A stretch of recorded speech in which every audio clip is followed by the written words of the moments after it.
Today I will talk about the hypotension. How do we approach a case of hypotension in medical OPD or emergency? First is a disclaimer. Caring Doc's YouTube channel does not provide medical advice. Information available on this channel does not offer diagnosis or advice regarding the treatment. Information provided by this channel is for educational purpose only, and it should not be used as an alternative to healthcare professionals' diagnosis or treatment of any person or animal. There is no endorsement for any brand or a company. Hypotension or low blood pressure, it can be a condition on its own or a sign of another underlying problem. Blood pressure is the force that blood applies against the artery walls to keep it circulating. Hypotension is usually defined as when the systolic blood pressure is less than 90 mm of mercury and diastolic blood pressure is less than 60 mm of mercury. In most of the cases, hypotension may not have any symptoms, and it may be picked up incidentally. However, when the symptoms occur, it can become concerning, and it is better understood as a physiological state rather than a disease. In patients with mild hypotension, the patients usually are asymptomatic, or they may have little bit fatigue or general weakness. Moderate hypotension patient can have dizziness, fatigue, even fainting, that is syncope. Severe hypotension patients will have a very reduced cardiac output, which leads to syncope or arrhythmias, myocardial injury, kidney damage, or at times patients present with seizures and other serious complications, some of which may be irreversible. If we see the homeostasis of blood pressure, as we know that blood pressure is determined by cardiac output and peripheral vascular resistance. To maintain the stable blood pressure and adequate tissue perfusion, the body relies on three key factors, and these are neural control and endocrine regulation, and third one is the auto regulation by the local tissue. If we see that role of baroreceptors, as we know that baroreceptors, they are stress sensitive receptors. They are located in the walls of certain blood vessels and heart chambers. They sense the changes in blood pressure and send signals to the cardiovascular center, which is located in the medulla oblongata of the brain. High pressure baroreceptors are found in aortic sinuses, that is above the aortic valve, carotid sinuses at the base of internal carotid artery, and the low pressure baroreceptors are located in the vena cava and the right atrium. How do these baroreceptors work? When the blood pressure increases, the baroreceptors are stretched more. They fire more rapidly, activating the parasympathetic output, and this slows the heart rate and reduces the cardiac output.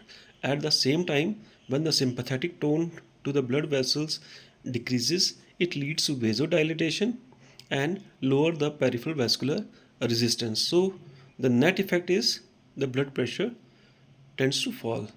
When the blood pressure drops, the baroreceptors, they stretch less, they fire less frequently, reducing the parasympathetic tone. Sympathetic activity increases, which increases the cardiac output, causes the vasoconstriction to raise the peripheral vascular resistance, and net effect is the rise in blood pressure. This is the flow chart of the blood pressure regulation. Again, it is the autoregulatory mechanism of the how the blood pressure is auto-regulated. This is depicted in this picture. If we see the symptoms of low blood pressure, normally there are no symptoms. In moderate and severe forms, there can be multitude of symptoms. The cardinal symptoms of hypotension, they include the lightheadedness or dizziness. If the blood pressure is sufficiently low, the patient may have fainting or seizure, but sometimes hypotension may be associated with symptoms which are cause related. So the symptoms of hypotension can be mild in the form of fatigue, weakness, lightheadedness, vertigo. Asymptomatic patient can be asymptomatic. Moderate form of hypotension presents with headache, profound fatigue and weakness, stiff neck, chest pain that is non-specific, arrhythmias, dysuria, mood swings, mood swings in the form of irritability. Severe cases of hypotension, they may have profound fatigue, they are unable to stand or walk. These patients may have syncope, seizures, altered sensorium, melena. There may be absence of perspiration or there may be temporary loss of visions. Causes and mechanism of hypotension, as I have already discussed. Uh, Hypotension results from several causes. They are broadly grouped into two: low blood volume, drug induced hypotension. They can be cardiac causes also, hormonal and autonomic dysfunction, and excessive vasodilation. The causes of low blood volume, that is hypovolemia, is the most common cause. Patients with blood loss or hemorrhage, patients with dehydration due to diarrhea, vomiting, heat stroke, or patients on diuretics, or patients who have poor intake in the form of starvation, prolonged illness, or post surgery, they can have low blood volume and which leads to low blood pressure, that is hypotension. The drugs causing hypotensions are antihypertensive drugs like diuretics, beta blockers, ACE inhibitors, and other drugs are like nitrates, calcium channel blockers, anesthetic drugs. They also cause hypotension. Among the cardiac causes of hypotensions are myocardial infarction, that is because of myocardial infarction there is damage to the heart muscle and it reduces the cardiac output. Similarly, diseases of the valves or cardiomyopathy, patients with bradyarrhythmia or tachyarrhythmias, they can all have low blood pressure. There are hormonal and autonomic dysfunction can also lead to low blood pressure like adrenal insufficiency or hormone imbalance affecting the adrenaline and noradrenaline secretions, dysautonomia or neural injury like brain or spinal cord damage, which leads to reduced sympathetic tone and which ultimately can lead to low blood pressure. Excessive vasodilatation in sepsis, acidosis, certain medication like nitrates, calcium channel blocker, anesthesia technique, especially spinal anesthesia and inhalational agents, they can all cause hypotension. Hypotension can be classified as orthostatic hypotension, postprandial hypotension, neurally mediated hypotension, neurogenic hypotension, hypotension due to pregnancy, anaphylactic hypotension. Orthostatic hypotension is also called postural hypotension. It is defined as sudden fall in blood pressure upon standing from sitting or lying position. The common causes are dehydration, prolonged bed rest, pregnancy, certain cardiac condition like certain cardiac conditions, diabetes, burns, varicose vein, neurological disorders, anemia, medications like vasodilators, ACE inhibitors, they all can cause orthostatic hypotension. Postprandial hypotension is defined as drop in blood pressure after taking meal. It is especially seen in patients with elderly, autonomic dysfunctions, Parkinson disease. The mechanism is blood is diverted to the gut, there is decreased cerebral perfusion, and it leads to exaggeration of fall in the blood pressure. And patients who take bath post meal can also have postural hypotension. The management is small low carbohydrate meals, adjusting the antihypertensive doses.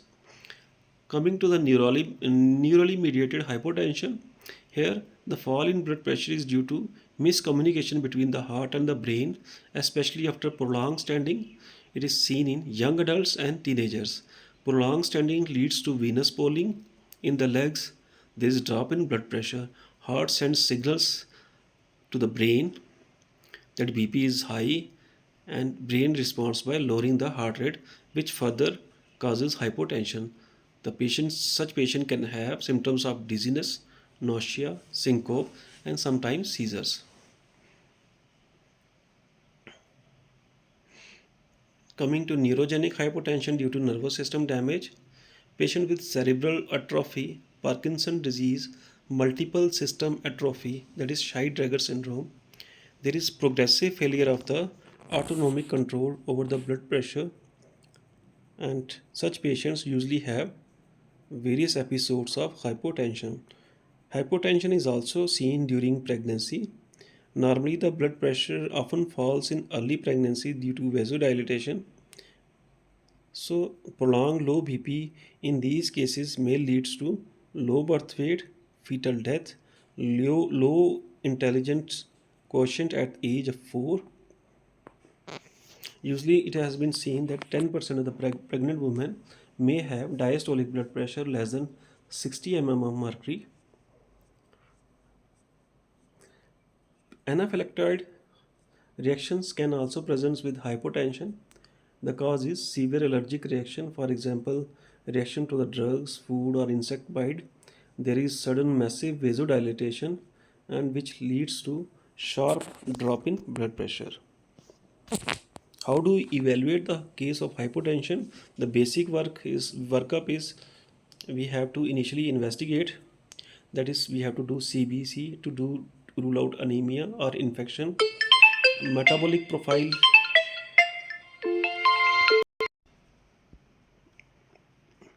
So in diagnostic evaluation, we have to do CBC to check for anemia or infection. We have to do the metabolic profile like blood glucose, liver function test, a renal function test to rule out any kidney function. We have to see the electrolyte imbalances, complete blood sugar, fasting PP, GTT to rule out any diabetes or hypoglycemia. We have to do ECG to look for arrhythmias or ischemia, echocardiography to assess the cardiac function, Holter monitoring to detect the intermittent arrhythmias, morning serum cortisol to check for any adrenal insufficiency, vitamin B12 and D level, especially in elderly or neurologically symptomatic patients. CT MRI of brain and spine may be needed if we suspect neurogenic cause. So, coming to the orthostatic hypotension, when the blood pressure, that is systolic blood pressure, falls by more than 20 mm of mercury and diastolic blood pressure falls by more than or equal to 10 mm of mercury within 3 minutes of standing, we label it as orthostatic hypotension. It can be diagnosed by head up tilt table test. It is most reliable method to confirm the orthostatic hypotension. It is especially useful when symptoms are intermittent or unclear on routine BP. Head up tilt table test. It is conducted in a quiet room where the temperature is usually maintained between 20 degrees Celsius to 24 degrees Celsius. We ask the patient to lie down supine and rest for 5 minutes before starting the test. We have to monitor the blood pressure and the heart rate continuously to check any irregularities. How do we do the tilting process? We gradually tilt the table to 60 to 80 degree angle and maintain this position for 3 minutes. If there is a drop in systolic blood pressure by more than 20 mm of mercury, or when there is drop in diastolic blood by more than sorry how do we interpret the positive test? A drop in systolic blood pressure more than equal to 20 mm of mercury, or when there is drop in diastolic blood pressure by more than 10 mm of mercury from the baseline, along with the symptoms of dizziness, syncope, it confirms the orthostatic hypotension. If the symptoms occur, immediately return the patient to supine position. How do we treat the hypotension? Mild or asymptomatic patients usually don't require any treatment. We have to advise them about the posture correction. They should rise slowly from sitting or lying position. We should educate the patient on symptoms and prevention. For symptomatic hypertension, we have to treat the underlying cause. For example, IV fluids or fluids for dehydration. Heart failure patients are to be managed accordingly. We have to control the primary disease like diabetes, hypothyroidism. We have to adjust or stop the offending medications if there is drug induced cause of hypotension. When the cause is unclear or not correctable, we should use the supportive and symptomatic measures. The supportive measure includes we have to increase the salt intake because sodium helps to raise the blood pressure by expanding the plasma volume. The salt tablets 0.5 to 1 gram or extra dietary salt can be advised. The target should be 24-hour urine sodium. It should be between 150 to 200 milliequivalent. We should look for or monitor edema, weight gain, and other signs of heart failure, especially in the elderly. Patients with hypotension they should be encouraged to increase the intake of fluid. More fluids leads to more blood volume, which in turn leads to increased blood pressure. We should encourage them to regularly take the water, especially in the hot weather or during the illness. They should use compression stockings, especially in patients with venous pooling or standing jobs. We should tell them to prevent lower limb venous stasis and promote the venous return. We should promote mobility. We should encourage them for the calf muscle exercises or short walks during the prolonged standing. So, the take home message is balanced and nutritional diet with fruit, vegetables, whole grains, lean proteins, postural adjustment. For example, change position slowly from lying to supine or sitting. Avoid sudden movements. Before getting out of the bed, they should take deep breaths, sit up slowly, let leg hang down first or move legs, that is Caesar movement before standing. Patients with hypotension, we should also elevate the head end of the bed. Slight elevation during the sleep helps the counteract overnight pooling and improves the normal or improves the morning BP. So, if hypertension persists while standing, they should cross their thighs, Caesar position, and squeeze. It increases the venous return, or they should place one foot on a step or ledge and lean forward. This helps blood return to the heart. They should eat small, frequent meals, especially low in carb, high in protein. They should avoid large meals to prevent postprandial hypotension. They should limit high carbohydrate food like rice, potato, pasta, bread. Coffee or tea with meals may help to raise blood pressure temporarily. They should avoid alcohol as it can lower the blood pressure. They should stop smoking or chewing tobacco as these worsen the other cardiovascular diseases. We can also use medication for persistent orthostatic hypotension like fludrocortisone. It is a mineralocorticoid that increases the plasma volume and blood pressure. But when we prescribe fludrocortisone, we should monitor for hypokalemia, hypomagnesemia, weight gain, edema, and supine hypertension. They are used in adrenal insufficiency and salt losing syndromes. Another is the midodrine. It is alpha 1 agonist that increases the vascular tone and blood pressure. The common side effects of the midodrine are piloerection, pupil dilatation, paresthesia, itching, and is effective in chronic orthostatic hypotension. Erythropoietin can be used in cases of autonomic failure when associated with anemia or low red cell mass. The goal is to normalize the hematocrit. A common side effect is increased appetite. These are the references from which I have taken this topic. Only a life lived for the other is a life worthwhile. It was said by Einstein. Albert Einstein. With this, I conclude my today's topic. Keep learning. Thank you very much.